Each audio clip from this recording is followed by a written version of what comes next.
A young man vanishes without a trace. Concern turns to terror when the ransom calls begin. Police and the FBI battle a brutal drug cartel, uncovering a deadly crime ring that will do anything to get what they want.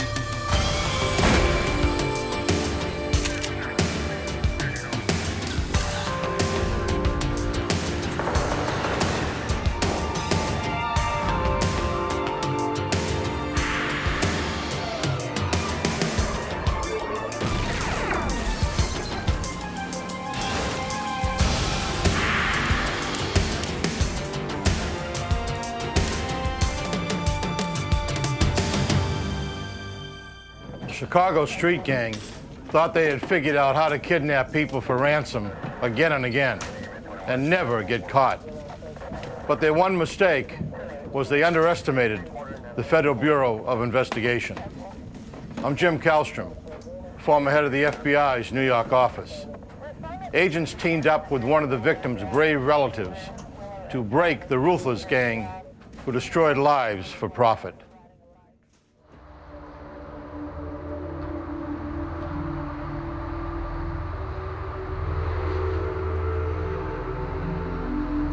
June 27th, 1996, Milwaukee, Wisconsin. 90 miles north of Chicago on the western shore of Lake Michigan.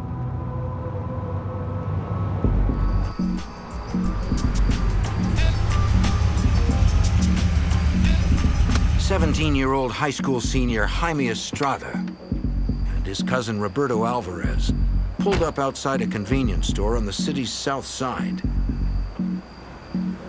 Jaime went in for sodas, leaving Roberto in the custom Monte Carlo Jaime and his brothers owned. Damn right, man. So what's going on tonight? The store was a popular hangout where they often met friends. Must have been rough. When Jaime came out, he spotted a girl he recognized.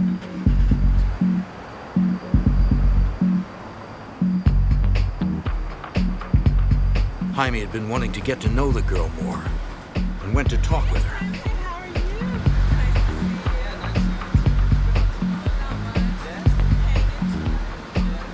Star catcher in local baseball leagues, Jaime was a popular kid.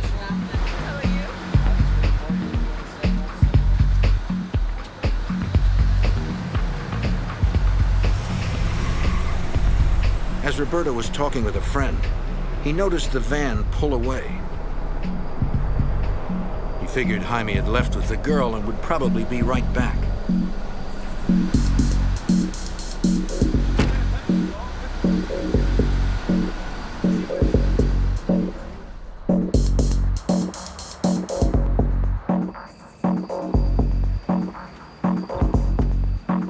When Jaime had not returned after more than an hour, Roberto began to worry. Something was wrong. So Roberto decided to see if Jaime had gone home.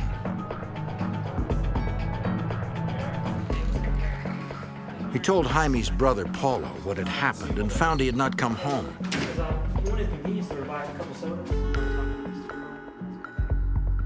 What's going on? ¿Qué pasa? That's that Jaime's missing for now. No one had heard from him since he left. We're supposed to get a couple of sodas. It was not like Jaime to run off, leaving his cousin and his car. His parents tried to figure out what to do. And then I've been waiting there for an hour. He still hasn't come back. Let's go look for your brother right now. They decided to split up and look for him in separate cars. Go together, hang out in Chicago. No. His mother stayed home in case Jaime called. We'll get in touch with you, okay?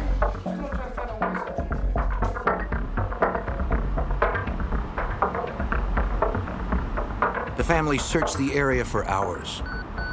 Then, Jaime's oldest brother, Mark, received a page. The area code was 312 Chicago. After the phone number was 187, Jaime's personal code. Then, 911. It was an emergency.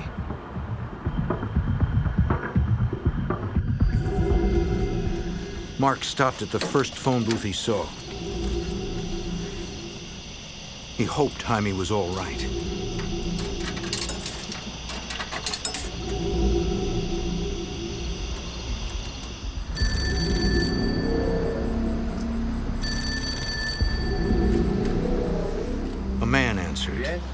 a voice he did not recognize. He said they had kidnapped Jaime and wanted $70,000 for his return. Who is this? The man said they were serious and warned that if the family did not follow instructions, they would cut off Jaime's ears, skin him, and send body parts in the mail. And if anyone went to the police, they would kill Jaime and the entire Estrada family.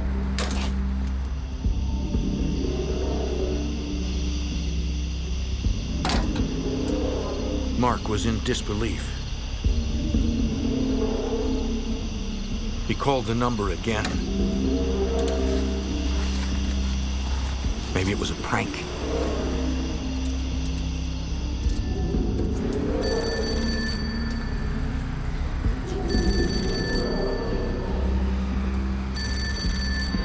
No one answered.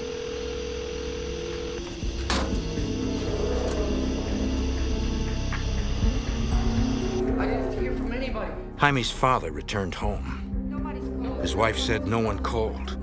They were all getting frantic. When Mark came back, he told them about the call, the kidnapping, the threats. Mr. Estrada wanted to call the police immediately, but Mark told them the kidnappers would torture Jaime. They'd kill him. We should do this. We can't go to We the gotta police. call They police. said if we go to the police, that they're gonna cut off his ears, they're gonna skin him, and they're gonna mail it to us. He sounded... The family did not know what to do. Okay.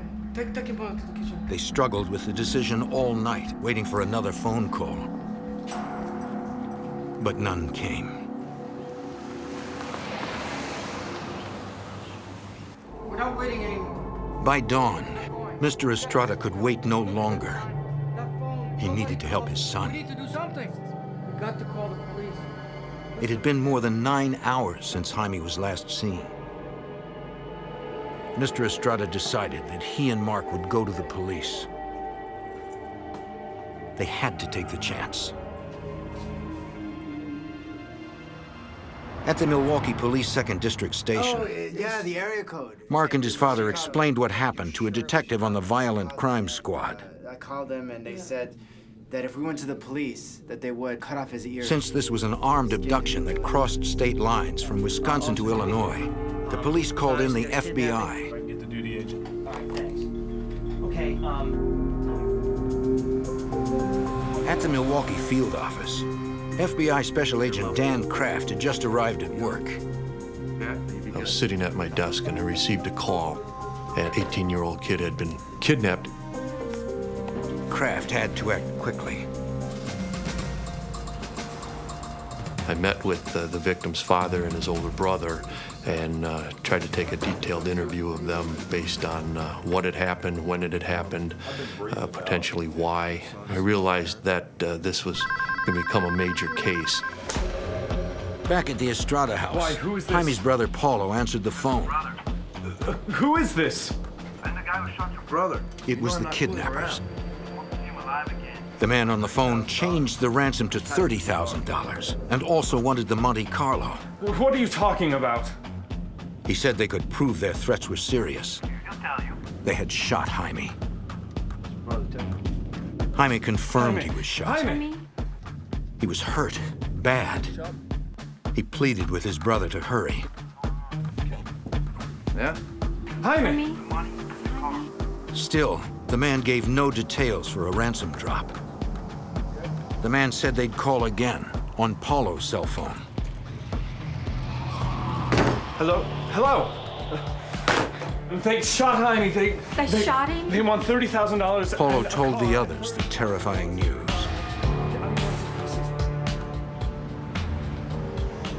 If you would, come on in, have a seat over here. Paulo met his father and brother Mark at the FBI office. What we're trying to do is take control of this situation. Agents immediately tapped Paulo's cell phone since the kidnappers said they would be calling it next. Make sure you push this down. Blue will lead that comes up. Automatically start the recording before you answer the phone. Gonna be hooking up a tapping device. They also It's gonna go attached a to record recording any calls device and from tracing the system to the Estrada's home First telephone. thing you need to know is that this is the only phone that's gonna work with.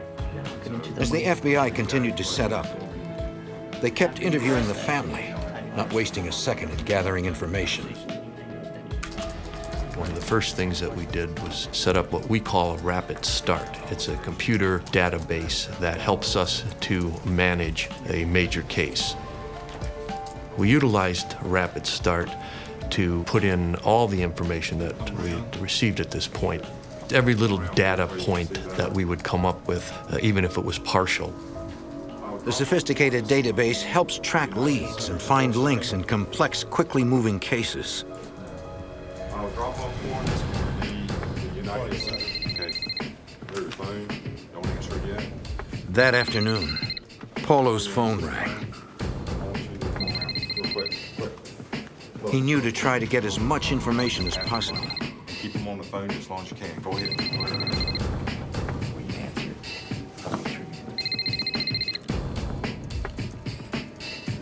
Hello. The caller asked if Paulo had the ransom. The money. No. Paulo said he had about half. Well, He yeah. needed more No, time. The drop is gonna go perfect as scheduled. Jaime? Jaime came on the phone and Jaime. told his brother to hurry. He was bleeding. Tell your brother stop dragging it out. Tell your brother stop changing plans on us, eh? Don't worry, we're coming to get you. We're doing everything we can. You're gonna be okay, all right? You better have it, bro. Hello? They hung up. That should help.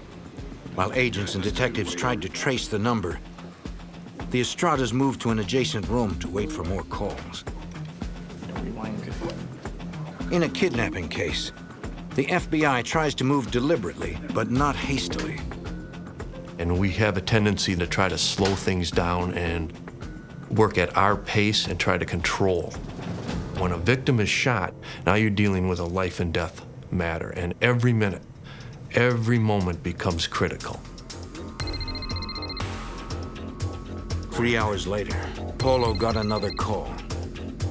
Special Agent Kraft was concerned about how Paulo would handle it. These type of situations are extremely stressful to begin with.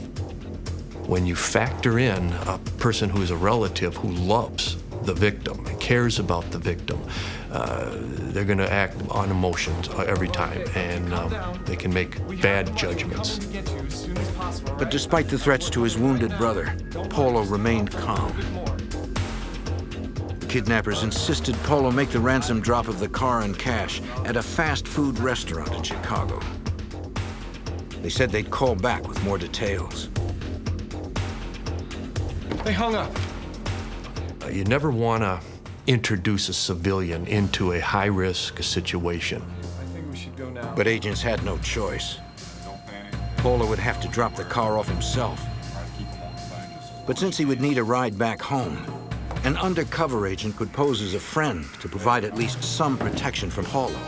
Y'all to be escorting you out to the site. The team left for Chicago.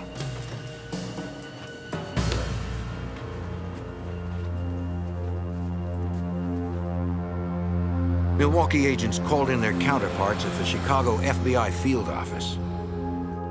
Special Agent Kevin Cassidy would take the lead in that city. Immediately after that notification from Milwaukee, when we knew the agents were coming, we started to organize our squad.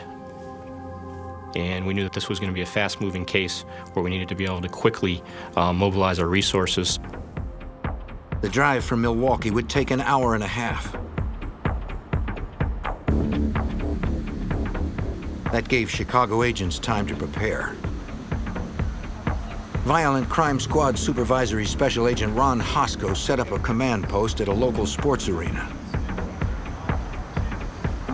We gathered a number of folks up on the west side of the city by the United Center in a parking lot and briefed everybody on what we understood was the situation with the kidnapping demands. Everybody's going to be on. The United Center is centrally located, which gave agents greater flexibility for quickly getting almost anywhere in the city. The perimeters, let us know spots that we can set up our team, all right? As Paulo and Special Agent Kraft traveled to the meeting place, Kraft used the time to prepare Paulo for how to handle the next call from the kidnappers. Well, I would coach him and practice with him. I would act as a kidnapper and fire things at him, and I could see how he would react, and I could, make suggestions to him. Well, you don't want to do that, or you want to stay away from certain areas, or draw them out more by asking specific questions. Polo and Kraft finally arrived at the staging area. Surveillance agents had already checked the fast food restaurant, the site of the ransom drop. The place was far from a controlled environment. And our concerns were that there was a lot of traffic, foot traffic, pedestrian traffic, not only into the fast food shop, but in the area. And with the threats that we'd already received, we had concerns about our ability to prevent any kind of violent act with respect to the public who might be in that area at the wrong time. But Paulo and the agents were ready. They had the money and the car. Yeah. Okay, one other thing, don't get out of your vehicle until the SUV is in position. All right? Paulo got another call. Agents had him try to change the drop site to one that would be safer for everyone. But it was important he did not appear adamant. The longer we, in effect, negotiate through the victim's brother, the more suspicious the subjects become that there's some law enforcement involvement. Ultimately, the discussions between the victim's brother and the kidnappers resulted in their agreeing to have this exchange at a department store parking lot that was a few miles away from the original location. The kidnappers ordered Paulo to leave the money in the Monte Carlo with the doors unlocked and the keys in the ignition. Once they had the ransom and were safely away, they would allow Jaime to call Paulo to tell him where he was. Agents left right away to set up at the parking lot. It was an ideal location for protecting the public, but not Paulo. Agents would need to be hidden at a distance around the perimeter. It was Paulo who would have to face the kidnappers up close. But getting his little brother back was worth the risk.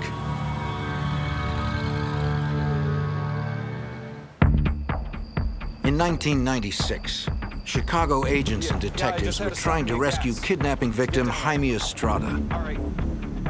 But the kidnappers would not bring their victim to the site of the ransom drop, according to FBI Special Agent Dan Kraft. What we generally will try to do is have an exchange, an even exchange, the victim and the money for an even exchange. In this particular case, the kidnappers would not do that. It was not negotiable. It was not something I was very comfortable with, but sometimes you have to bend a little bit to get your ultimate goal. The kidnappers ordered Jaime's brother Paulo to leave $30,000 in the Estrada brothers' custom Monte Carlo in a deserted parking lot.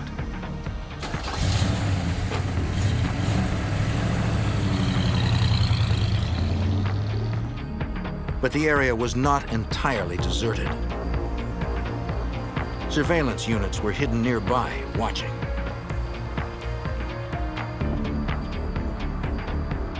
Nearly 27 hours had passed since Jaime was abducted. Almost a full day since he was shot. Since Jaime needed medical attention, agents could not afford the time it might take to follow subjects or risk losing them. So they decided to arrest the kidnappers when the ransom drop was made. Unfortunately, the size of the location chosen by the kidnappers would make the arrest difficult to pull off. FBI Special Agent Ron Hosko. This was a big, fairly expansive parking lot that was empty. Our vehicles were, from a starting point, on the outside of that lot, trying to maintain a discreet surveillance. So they had a fair amount of open ground that they had to cross to get in there. Agents planned to counter this problem by attempting to keep the kidnappers off balance. And they wanted the car left with the keys in the ignition and the doors unlocked. Well, we were going to screw that up a little bit by having the victim's brother lock the doors to the car, because it would end up stunning the kidnappers ever so slightly to where now they will have to regroup, reevaluate the situation, come up with a different plan. We have 2 subjects in the target vehicle. After a few minutes, a gray sedan pulled in. It looked like there were 3 men inside. One of them got out, went over to the car, looked in, could see that the money was sitting on the front seat, so you could almost see him with joy and this desire.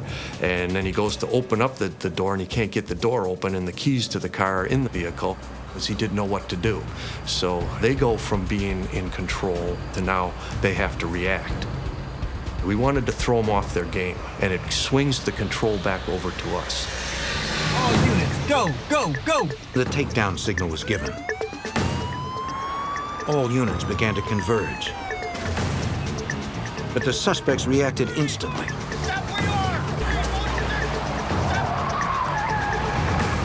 They immediately accelerated away from us before the other surveillance units had an opportunity to close the net on them. Someone in the car pointed a gun at an agent, then threw something out of the window. They were weaving around the responding vehicles, who are properly hesitant to ram that vehicle for any number of good reasons, not the least of which is that the victim could have been in the trunk. The suspects got on an expressway and tore off toward downtown.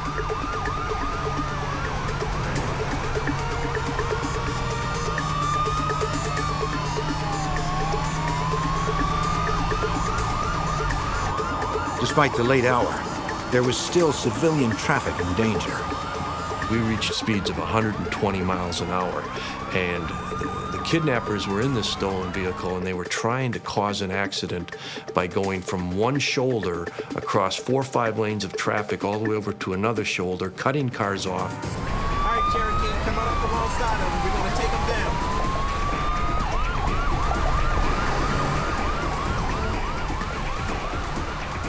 Agents used their training to end the pursuit. And they were able to execute what we call the pit maneuver, whereby they actually bumped the rear quarter panel. And the vehicle did not lose control completely. It just swerved slightly, but it was enough for the driver to slow down to a much lower speed, and our vehicles basically boxed them in at that point, and they came to a complete stop. On the highway, agents and detectives surrounded the car. They knew the men inside were armed and dangerous.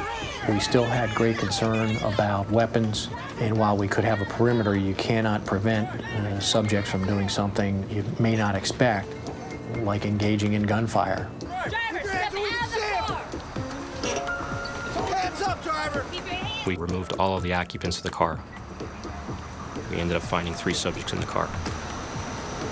They all claimed to know nothing about Jaime Estrada and wouldn't even give agents their names.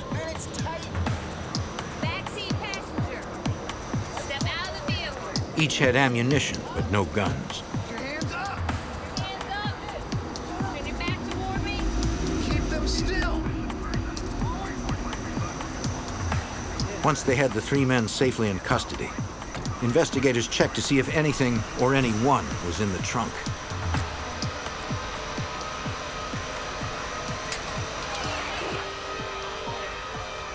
It was empty. Jaime was not with them. And it was certainly our suspicion that at least one co-conspirator was with Jaime Estrada, that was still holding him. And we needed to identify who that person was and where they were, and do that quickly. Agents ran the license plate number and searched the rest of the car, and discovered a knife and a night vision rifle scope.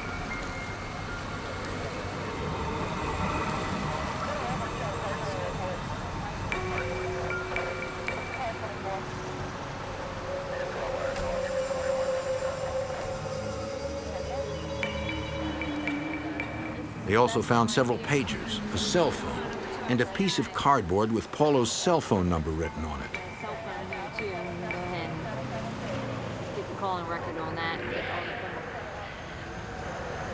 phone. On the roadside near the start of the pursuit, agents located a loaded 9mm semi-automatic handgun. Likely the object seen thrown from the suspect's car.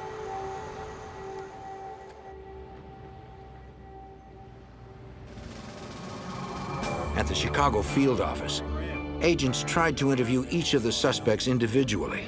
There's a gang after us, man. I didn't see no. They refused to cooperate. When's the last time you saw a gang with lights and sirens? We stopped the bench. During the interviews, the suspects' pagers went off multiple times.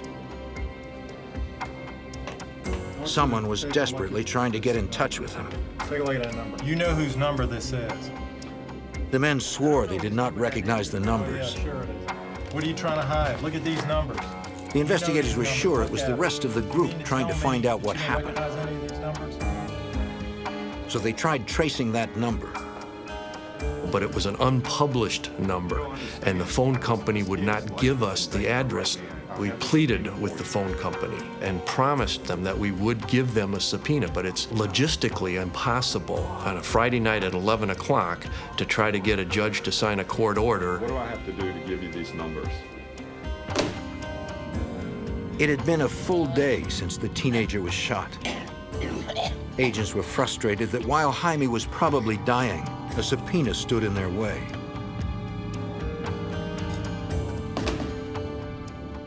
Tried to plead, man to man, father to father. I said, what if it was your child? Wouldn't you want law enforcement to do everything humanly possible? And he just basically said, I don't care. We absolutely swore to him that, trust us, we're the FBI, we will get you the subpoena. The FBI? Could I please speak to a supervisor? And they said, without a subpoena, we're not going to give you the information. The night ended with no lead on where Jaime was. The next afternoon, on the city's west side, someone dumped a body.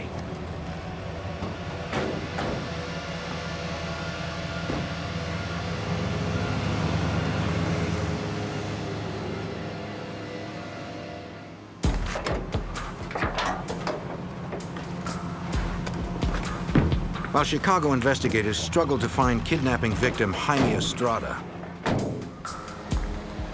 passers-by discovered a badly wounded man lying in the street on the city's west side. Chicago emergency, Okendo. The Chicago 911 operator took the emergency call and immediately dispatched patrol units and an ambulance. Okay, does anybody... Paramedics advised Illinois Masonic Hospital they were bringing in a man with a gunshot wound. He identified himself as Jaime Estrada.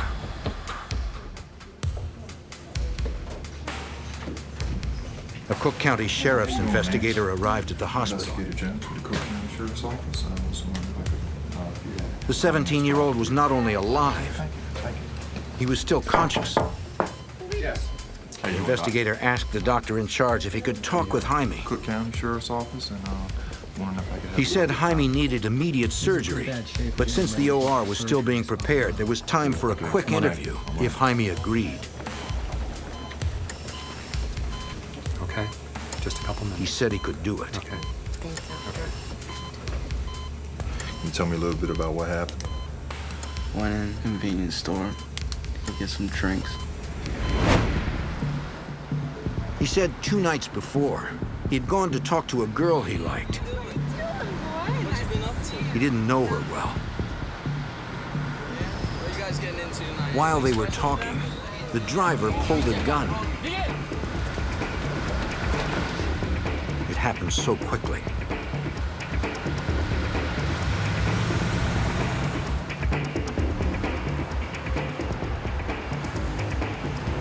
He said it felt like they drove for about 2 hours.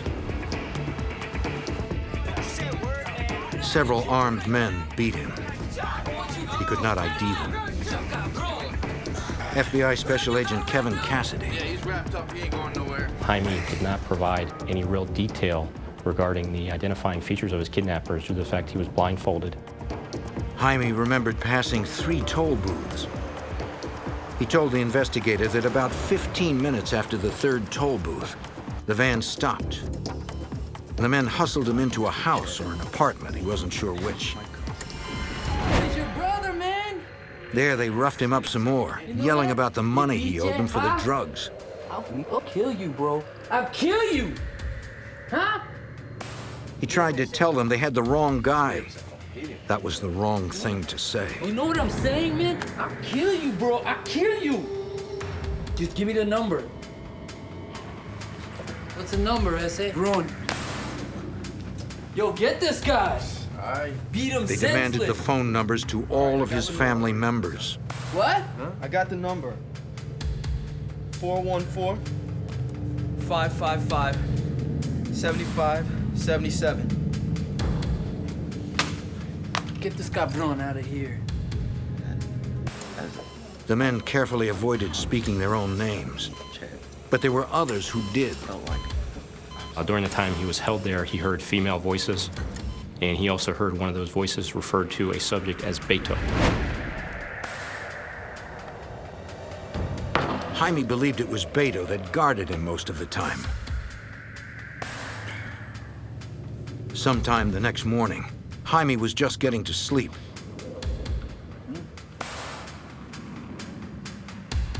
Suddenly, Beto, ¿qué pasó?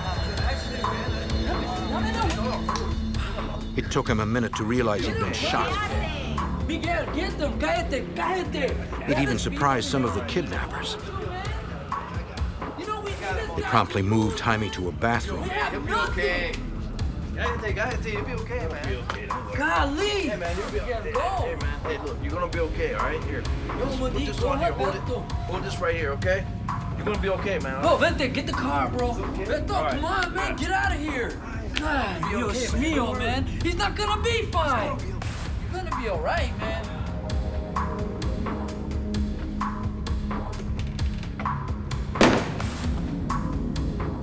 He fell in and out of consciousness, so his memory was fuzzy. He remembered a white tile floor, a red toilet seat, maybe a red shower curtain.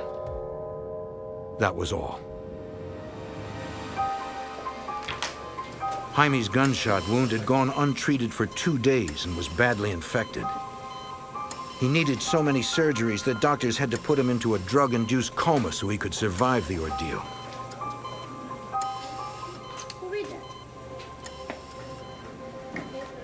Doctors were surprised at the young man's strength, that he had survived this long.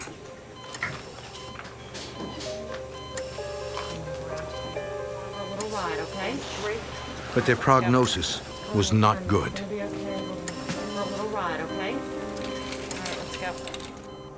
Several suspects were still at large. Meanwhile, on Newland Avenue in northern Chicago, a resident heard a commotion and saw what looked like 2 armed men forcing 2 others toward a van. The captives broke loose and ran. The Jaime Estrada kidnapping case was about to become much more complicated.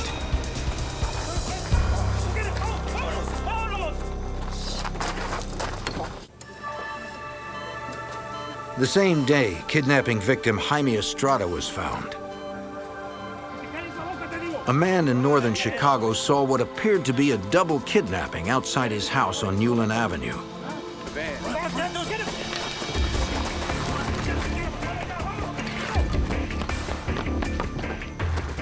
The victims managed to escape.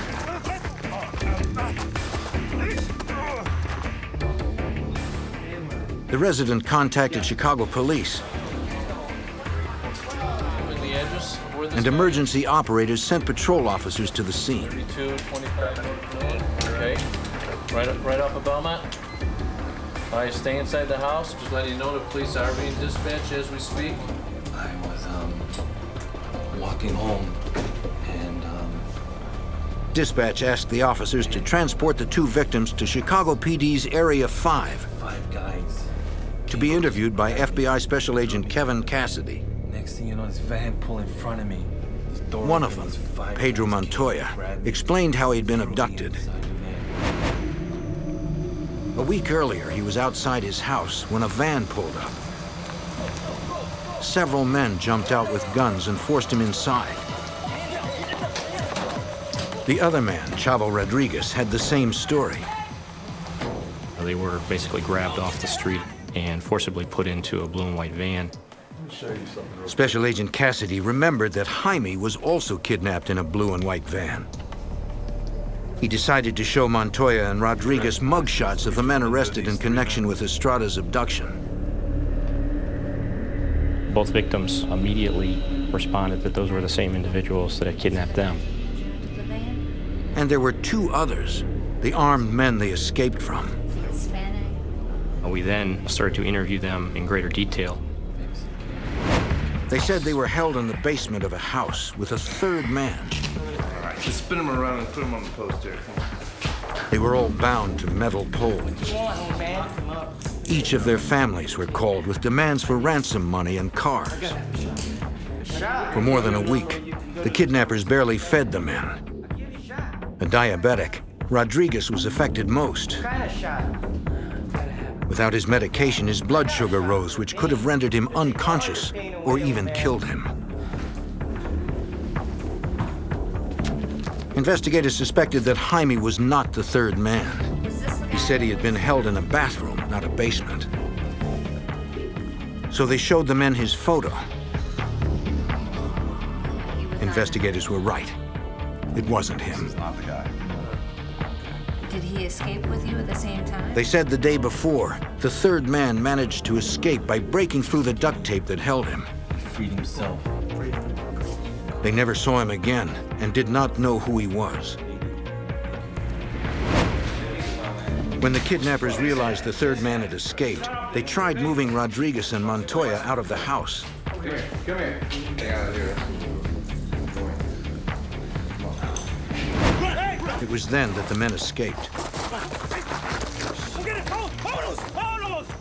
When asked why they may have been singled out to be kidnapped and held for ransom, Albeit holding back something. neither man had an answer. But consider yourselves lucky that you made it out. Agents obtained a federal search warrant for the Newland Avenue house where Rodriguez and Montoya were held. They collected duct tape bindings, hairs, clothing fibers,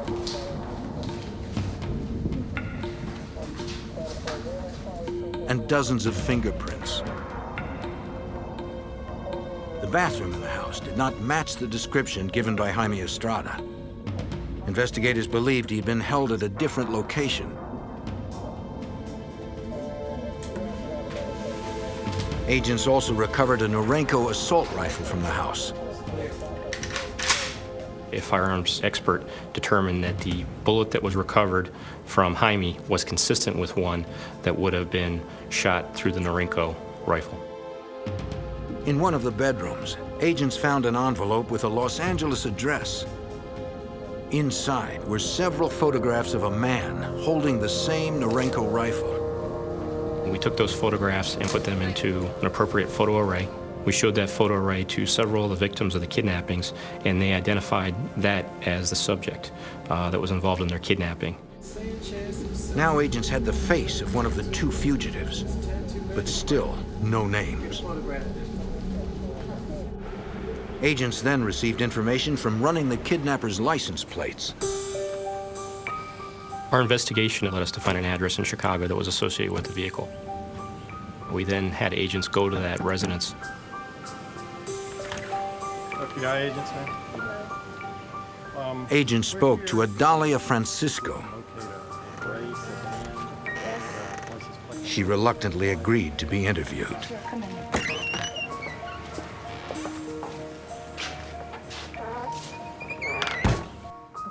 After persistent questioning, Mrs. Francisco told agents that her husband, Ricardo, was in hiding, having escaped from a band of kidnappers. I don't know what to do. Someone that kidnapped your husband? Yes.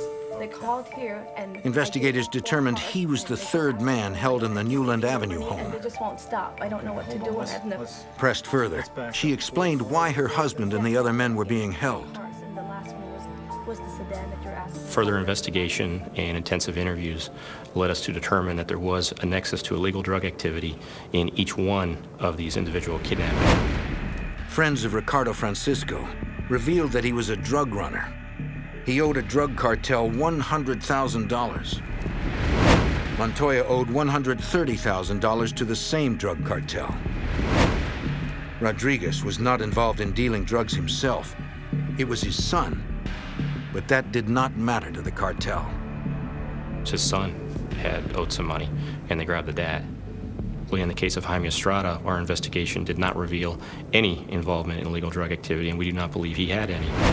It seemed the cartel had been duped by the girl who lured Jaime into the van.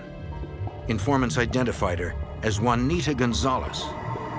The true subject in this case was the girl.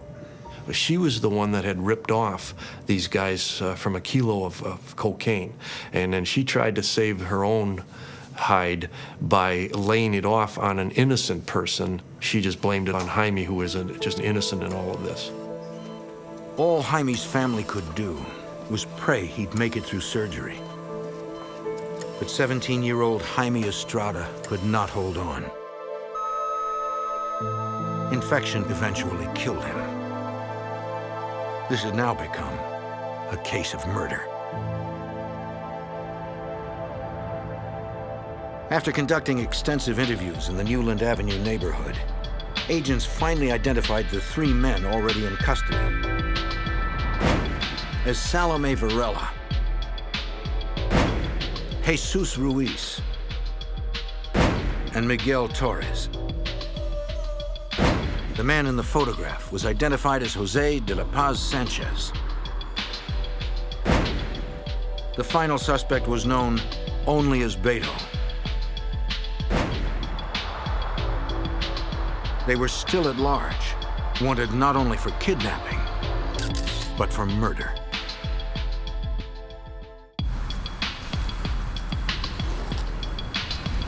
In 1996, Chicago area investigators captured 3 alleged members of a kidnapping ring that took the life of 17-year-old Jaime Estrada. They still had 3 suspects to find. FBI Special Agent Kevin Cassidy had the name of one of the fugitives, Jose Sanchez. His photo was discovered in an envelope during a crime scene search. The envelope had an address in Los Angeles. We then surmised that the subject had fled the area, and it would be logical to look for him in Los Angeles. We obtained an arrest warrant, and we forwarded that information to our Los Angeles office. In LA, FBI Special Agent Scott Hanley set out to apprehend Sanchez. Okay, all right, yeah, thanks. Well, good luck to you. We went out to the location, which was a house in the Echo Park area of Los Angeles. After we'd been on the house for over 3 hours, one of the team observed a male Hispanic individual walk out of the house. But at that time, because of the distance away from him, we couldn't tell if it was Mr. Sanchez or not. We were able to follow him for approximately about a half hour on 3 different freeways in Los Angeles till he finally went to the West Los Angeles area. The man parked outside a home improvement store. Even with a photograph of the suspect, they still could not tell if it was Sanchez. If you've never met the person before and all you have is a photograph, you're trying to look at a real person to match it up with a photograph, and who knows how old that can be. From the photo, they knew Sanchez had a Grim Reaper tattoo on his right upper arm. One of the officers went in on foot to try to get a closer look of the individual. He followed this person in the store. I saw this tattoo of the Grim Reaper.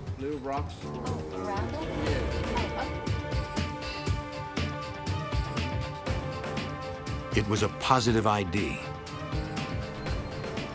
Agents were getting closer to nabbing the fourth suspect in Jaime Estrada's kidnapping and murder.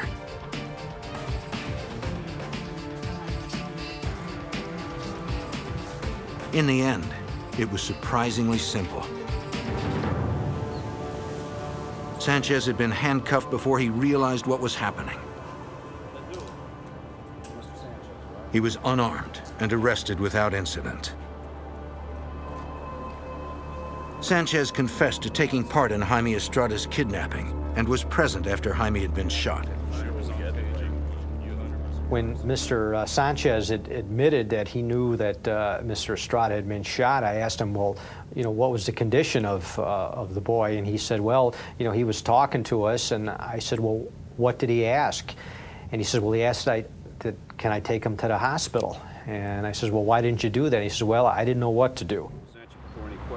He also admitted to the other kidnappings and said they had been ordered by a drug cartel as a way to collect money owed to them. Request that your lawyer be present before you answer any further questions. Chicago investigators then began to intensify their search for the man known only as Beto. They conducted dozens of interviews with associates of the three men already in custody. They revealed that Beto had a sister, Monique Jimenez. Facing accessory charges, she cooperated. Do you know anybody named Beto? She said Beto's real name was Luis Carreno. Have you been back? The sister was able to describe some of the circumstances of Jaime's kidnapping, particularly the shooting.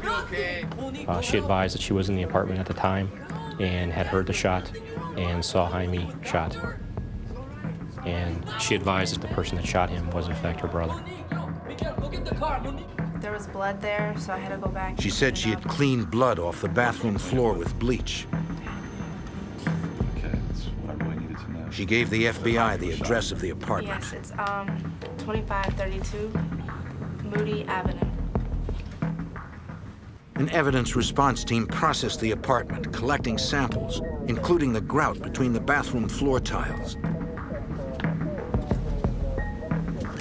Lab examiners later discovered traces of blood in the grout.